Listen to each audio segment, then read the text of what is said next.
السلام علیکم ورحمۃ اللہ وبرکاتہ۔ کیسے ہیں آپ ناظرین حضرات؟ میں قاری حفیظ الرحمان آپ کے لیے دعا گو ہوں کہ اللہ تعالیٰ آپ کو دنیا اور آخرت دونوں میں سرخرو فرمائے، جتنی آپ کی آرزویں تمنائیں تمام کی تمام پوری فرمائے اور دونوں جہاں میں سرخرو فرمائے۔ میں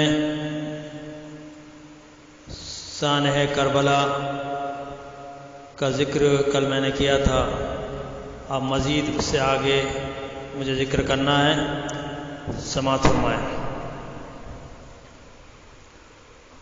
موت کو کیا منہ دکھائے گا نہیں، موت کو کیا منہ دکھائے گا نہیں، قبر میں کیا مرے، کیا قبر میں کیا مر کے جائے گا نہیں، موت کو کیا منہ دکھائے گا نہیں، قبر میں کیا مر کے جائے گا نہیں۔ ظالم نہ ہو تجھ پر رحمت خدا کی، ظالم نہ ہو تجھ پر رحمت خدا کی، نبی کی آل پر تو نے جفا کی۔ ارے ظالم نہیں ڈرتا خدا سے، نہیں آتا بعد اپنی جفا سے، ارے ظالم تو نے لوٹا گھر نبی کا، کیا برباد کنبہ حضرت علی کا۔ الحاصل ابن زیاد نے 3 دن تک شہیدوں کے سر کوفے کے دروازے میں لٹکائے رکھے، پھر ظالم شمر کو حکم دیا کہ 5000 آدمیوں کی فوج لے اور اس قافلے کو دمشق میں امام زمان یزید کے پاس پہنچا۔ بس اولاد رسول صلی اللہ علیہ وسلم کا یہ مظلوم قافلہ کوفے سے چلا اور شہیدوں کے سر ظالموں نے نیزوں یعنی برچھیوں پر رکھ لیے۔ یہ بے کسوں کا قافلہ جس شہر اور گاؤں سے گزرتا وہاں کے لوگ ہائے ہائے کرتے اور ہاتھ مل مل کر روتے۔ آخر قافلہ دمشق پہنچا۔ اولاد رسول اور یزید کی کچہری۔ لکھا ہے کہ حضرت امام حسین رضی اللہ تعالیٰ عنہ کے پاک سر کو اور حضرت عابد کو اور سب شہزادیوں کو ظالموں نے یزید پلید کی کچہری میں حاضر کیا، تو اس نے لوگوں کو جمع کیا اور سب کے سامنے شیخی اور بڑائی بیان کرنے لگا کہ دیکھو میں نے اپنے دشمن کو مار ڈالا۔ اور اس وقت شمر ظالم نے کہا، اے امام زمان حسین کو تو میں نے قتل کیا ہے، میں لائق ہوں انعام کے یزید، کیا میں نے ایسا بہادر شہید کیا میں نے ایسا بہادر شہید۔ وہ سن کے یہ بات غصے ہوا کہ مردود کیا کام تو نے کیا، جو ایسا بہادر تھا یہ نامور، مناسب نہ تھا کاٹنا اس کا سر، اگر زندہ لاتا یہاں تک اسے، پھر مانگتا جو سو ملتا تجھے، یہی اب ہے لائق کہ ماروں تجھے، اسی وقت سولی دلاؤں تجھے۔ کہا شمر نے مجھ کو چاہے سو کر، کہا شمر نے مجھ کو چاہے سو کر، نہ مجھ سے ہوئی ہے خطا یہ مگر، خطا اس کی ہے جس نے بھیجا مجھے، تو ہے آپ عاقل سمجھ اس کو لے، تو ہے آپ عاقل سمجھ اس کو لے۔ الحاصل پھر یزید نے شمر سے کربلا کے حالات پوچھے۔ اس وقت حضرت زینب اور ام کلثوم نے فرمایا کہ یزید تو نے ہم پر بڑا ظلم کیا اور کربلا کے میدان میں بھوکا پیاسا تڑپایا اور اولاد رسول کو بے گناہ شہید کرایا اور ہم کو بے وارث یوں در بدر پھرایا، خدا کو کیا جواب دے گا؟ اے یزید تیرا دنیا اور آخرت میں برا ہو، اپنے کیے کی سزا پائے اور تو اپنی زندگی سے نفع نہ اٹھائے۔ یزید کو اس وقت خدا کا قہر کا نشہ چڑھا ہوا تھا، غصے میں جل گیا، اس کی ناپاک نظر حضرت عابد پر پڑی، حکم دیا کہ اس کو بھی قتل کر دو۔ بعض لوگوں کی سفارش سے اللہ تعالیٰ نے بچا لیا۔ اے اللہ تیری قدرت، جب تو بچانا چاہتا ہے تو یوں بچاتا ہے۔ شمر کے ہاتھ سے کربلا میں بچایا، کوفے میں ابن زیاد سے بچایا اور دمشق میں یزید سے بچایا۔ پھر یزید نے حضرت زین العابدین سے کہا، اگر کرتے بیعت یزید قبول، پھر اس طرح ہوتے نہ ہرگز ملول۔ پھر اس دم یہ عابد نے اس سے کہا کہ کیا بات بکتا ہے تو اے بے حیا، نہ کی باپ نے میرے بیعت تیری کہ جان اپنی دینی مقرر کری، نہ بیعت کروں تیری تا زندگی، میرے باپ نے ہے وصیت یہ کی، میرے باپ نے ہے وصیت یہ کی، کیا قتل بابا میرا بے گناہ، قیامت کے دن دیکھو رو سیاہ، قیامت کے دن دیکھیو رو سیاہ، ہمارا کنبہ سبھی کٹ گیا، نہ میرے سوا کوئی باقی رہا، ابس تجھ کو بیت کا ارمان ہے، یہ ممکن نہیں جب تلک جان ہے، محمد کے ہیں نور الابصار ہم، امامت کے ہیں ان کی حقدار ہم، تو کس روح سے وارث اس کا ہوا، یہ جھوٹا ہے دعویٰ جو تو نے کیا، اے یزید یاد رکھ اس ظلم کا بدلہ خدا تجھ سے لے لے گا، اس کا فرمان ہے کہ بہت جلد ان لوگوں کو معلوم ہو جائے گا جنہوں نے ظلم کر رکھا ہے کہ کیسی جگہ وہ لوٹ کر جائیں گے۔ یزید نے اولاد رسول کی تعظیم کی، لکھا ہے یزید پلید نے رعایا کے بگڑ جانے کے ڈر سے بظاہر اولاد رسول کی تعظیم کرنا شروع کی، شہزادیوں کو ایک کوٹھی رہنے کو دی اور حضرت عابد کو پیار سے رکھا اور ان سے کہا کہ اگر تم کوئی بات چاہتے ہو تو کہو، میں اس کو پورا کروں گا۔ آپ نے فرمایا میں 4 باتیں چاہتا ہوں، ایک یہ کہ میرے باپ کے قاتلوں کو مجھے دے کہ میں ان سے بدلہ لوں، اس نے انکار کر دیا۔ دوسرے یہ کہ میرے باپ کا سر مجھے دے، کہا دے دوں گا۔ تیسرے یہ کہ مجھ کو مدینہ پہنچا دے، کہا بہت اچھا۔ چوتھے یہ کہ کل جمعہ کا دن ہے، خطبہ میں پڑھوں گا، کہا بہتر ہے۔ بس جب جمعے کا وقت آیا، آپ نے بڑی درد بھری آواز سے خطبے میں اللہ اور رسول کی تعریف بیان کی اور کہا اے لوگو، میں سردار جنت حضرت امام حسین کا بیٹا ہوں اور خاتون جنت فاطمہ زہرا کا اور حضرت علی مرتضیٰ کا پوتا ہوں، کیا تم نہیں جانتے کہ حضرت محمد صلی اللہ علیہ وسلم نے اپنی بیٹی فاطمہ کو اپنے جگر کا ٹکڑا فرمایا ہے اور ارشاد فرمایا کہ جس نے میری فاطمہ کو تکلیف دی اس نے مجھے تکلیف دی۔ ان الفاظ پر تمام نمازیوں کی چیخیں نکل گئیں اور مسجد میں رونے کا ایک شور مچ گیا۔ اس وقت یزید لوگوں کے فساد سے کام کیا اور مؤذن سے کہا کہ تکبیر کہہ، کہ کچھ اور بیان کریں گے تو فساد پیدا ہو جائے گا۔ مؤذن نے تکبیر کہی اور حضرت عابد نے نماز پڑھائی۔ بعد نماز کے آپ نے فرمایا اے لوگوں، کوفیوں نے میرے باپ کو بلایا اور پھر شہید کر ڈالا۔ یزید نے کہا خدا لعنت کرے قاتلوں پر، اگر ابن زیاد ان کو میرے پاس زندہ پہنچا دیتا تو وہ بچ جاتے اور یہ بہت بڑا درجے کا گناہ ہمارے ذمہ نہ ہوتا اور نہ ساری زمین پر بدنام ہوتے۔ لکھا ہے کہ یزید نے حضرت امام زین العابدین عابد سے دریافت کیا کہ یہ صاحبزادے کس طرح یہ گناہ عظیم معاف ہو سکتا ہے، تم بھی معاف کر دو اور کوئی علاج بتاؤ کہ خدا مجھ کو معاف کر دے۔ آپ نے فرمایا کہ ہم رحمت عالم صلی اللہ علیہ وسلم کی اولاد ہیں، معاف کر سکتے ہیں، لیکن اللہ تعالیٰ ظالموں سے بدلہ لینا چاہتا ہے، وہ ضرور بھی ضرور ظالموں کو سزا دے گا۔ کہا تم کچھ تو علاج بتاؤ۔ کہا تب عابد نے ایک کام کر، نماز اوابین کا تو ورد کر کہ برکت سے اس کی خدا اے جہاں تجھے دیوے دوزخ سے شاید ہما، جو پڑھنے کو جس دم ہوا وہ کھڑا، لرز کر زمین کے وہ اوپر گرا، نہ ایک دن بھی وہ یہ ادا کر سکا، نہ تقدیر میں اس کی تھا یہ لکھا۔ اولاد پاک کا مدینہ میں پہنچنا۔ لکھا ہے کہ حضرت عابد کے کہنے سے یزید نے نعمان بن بشیر کو حکم دیا کہ فوج ساتھ لے کر اور حضرت امام حسین کے سر کو ان سب کو مدینہ میں پہنچا۔ نعمان نے بڑی تعظیم کے ساتھ سب کو مدینہ میں پہنچا دیا۔ مدینہ کے لوگ بڑے چھوٹے سب تعظیم کے لیے شہر سے باہر آئے تو کیا دیکھتے ہیں سب شہزادیاں بے قراری سے رو رہی ہیں اور حضرت امام حسین کا سر مبارک موجود ہے۔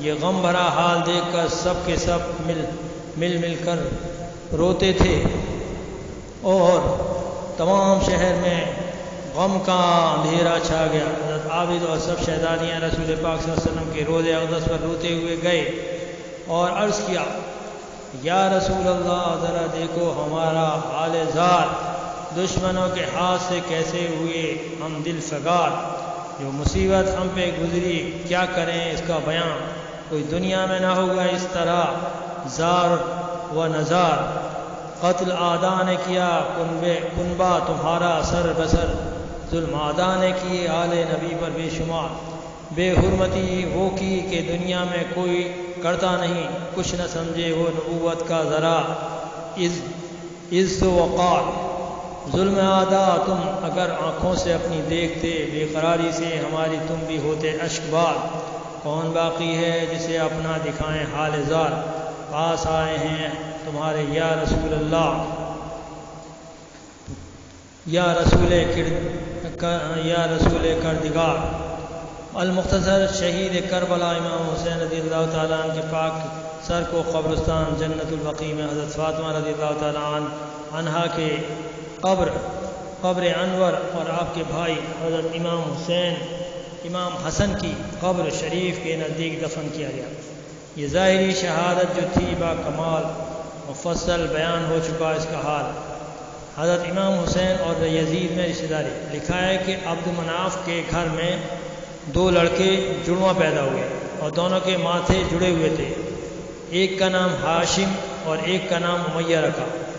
زندگی سے ہاتھ اٹھا کر تلوار سے ماتھے جدا کیے گئے، خدا کی قدرت سے دونوں بھائی زندہ رہے۔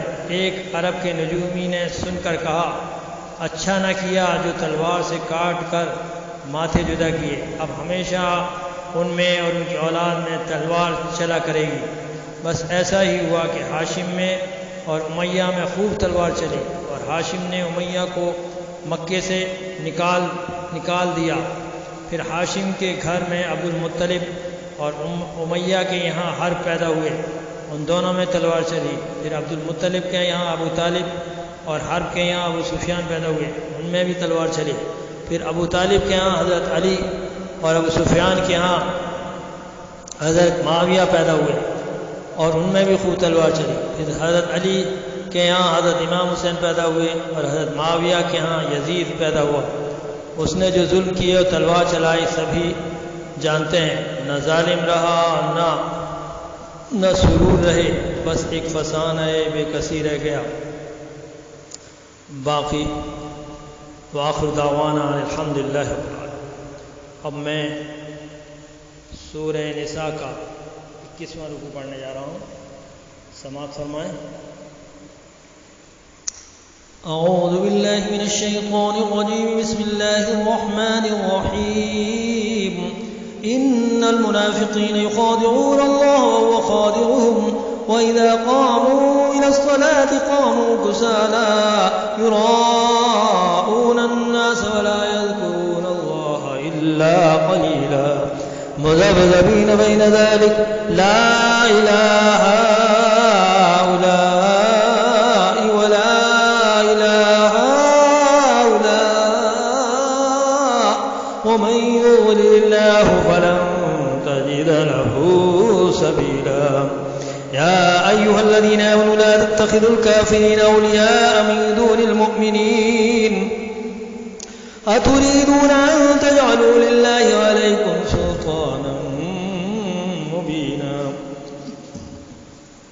إن المنافقين في الدرك الأسفل من النار ولن تجد لهم نصيرا إلا الذين تابوا وأصلحوا واعتصموا بالله وأخلصوا دينهم لله فأولئك مع المؤمنين وسوف يؤتي الله المؤمنين أجرا عظيما ما يفعل الله بعذابكم إن شكرتم وآمنتم وكان الله شاكرا عليما لا يحب الله الجهر بالسوء من القول إلا من ظلم وكان الله سميعا عليما إن تبدوا خيرا أو تخفوه أو تعفوا عن سوء فإن الله كان عفوا قديرا إن الذين يكفرون بالله ورسله ويريدون أن يفرقوا بين الله ورسله ويقولون نؤمن ببعض ونكفر ببعض ويريدون أن يتخذوا بين ذلك سبيلا أولئك هم الكافرون حقا وأعتدنا للكافرين عذابا مهينا والذين آمنوا بالله ورسله ولم يفرقوا بين أحد منهم أولئك سوف يؤتيهم أجورهم وكان الله غفورا رحيما صدق الله العلي العظيم. میں پناہ مانگتا ہوں اللہ کی شیطان مردود سے. شروع کرتا ہوں اللہ کے نام سے جو نہایت مہربان نہایت رحم والا ہے. اے پیغمبر منافقوں یعنی دو رخے لوگوں کو بشارت سنا دو کہ ان کے لیے دکھ دینے والا عذاب تیار ہے. جو مومنوں کو چھوڑ کر کافروں کو دوست بناتے ہیں کیا ان کے ہاں عزت حاصل کرنی چاہتے ہیں؟ تو عزت تو سب خدا ہی کی ہے. خدا نے تم مومنوں پر اپنی کتاب میں یہ حکم نازل فرمایا ہے کہ جب تم کہیں سنو کہ خدا کی آیتوں سے انکار ہو رہا ہے اور اس کی ہنسی اڑائی جاتی ہے تو جب تک وہ لوگ باتیں نہ کرنے لگیں ان کے پاس مت بیٹھو. تو جب تک وہ لوگ اور باتیں نہ کرنے لگیں ان کے پاس مت بیٹھو ورنہ تم بھی انہی جیسے ہو جاؤ گے. کچھ شک نہیں کہ خدا منافقوں اور کافروں کو دوزخ میں اکٹھا کرنے والا ہے. جو تم کو دیکھتے رہتے ہیں کہ اگر خدا کی طرف سے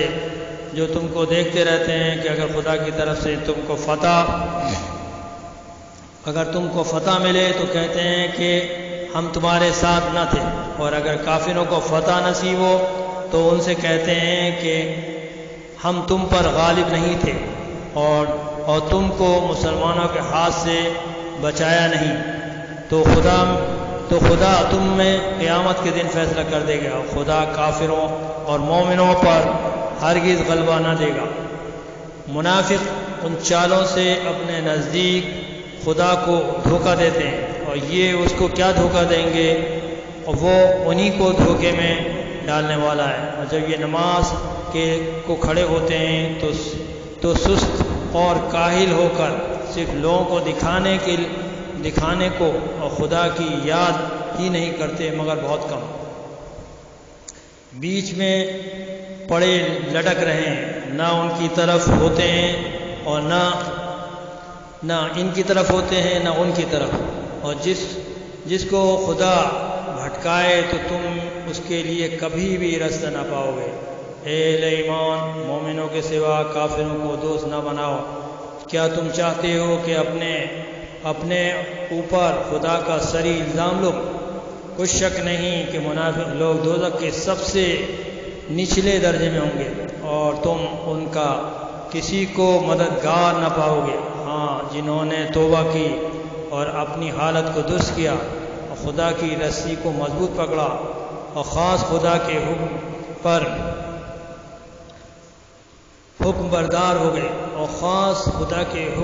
حکم بردار ہو گئے تو ایسے لوگ مومنوں کے زمرے میں ہوں گے اور قرآن قریب مومنوں کو بڑا ثواب دے گا. اگر تم خدا کے شکر گزار رہو اس پر ایمان لے آؤ تو خدا تم کو عذاب دے کر کیا کرے گا؟ خدا تو قدر شناس اور دانا ہے. خدا اس بات کو پسند نہیں کرتا کہ کوئی کسی کو اعلانیہ برا کہے مگر وہ جو مظلوم ہو اور خدا سب کچھ سنتا ہے اور جانتا ہے. اگر تم لوگ بھلائی کھلم کھلا کرو گے یا چھپا کر کرو یا برائی سے درگزر کرو گے تو خدا بھی معاف کرنے والا صاحب قدرت ہے. جو لوگ خدا سے اور اس کے پیغمبروں سے کفر کرتے ہیں اور خدا اور اس کے پیغمبروں میں فرق کرنا چاہتے ہیں اور کہتے ہیں کہ ہم بعض کو مانتے ہیں اور بعض کو نہیں مانتے اور ایمان اور کفر کے بیچ میں ایک راہ نکالنی چاہتے ہیں وہ بلا اشتباہ کافر ہیں اور کافروں کے لیے ہم نے ذلت کا عذاب تیار کر رکھا ہے. اور جو لوگ خدا اور اس کے پیغمبروں پر ایمان لائے اور اس میں کسی میں فرق نہ کیا یعنی سب کو مانا، ایسے لوگوں کو عن قریب ان کی نیکیوں کے صلہ عطا فرمائے گا جو بے شک خدا بخشنے والا میں ہے۔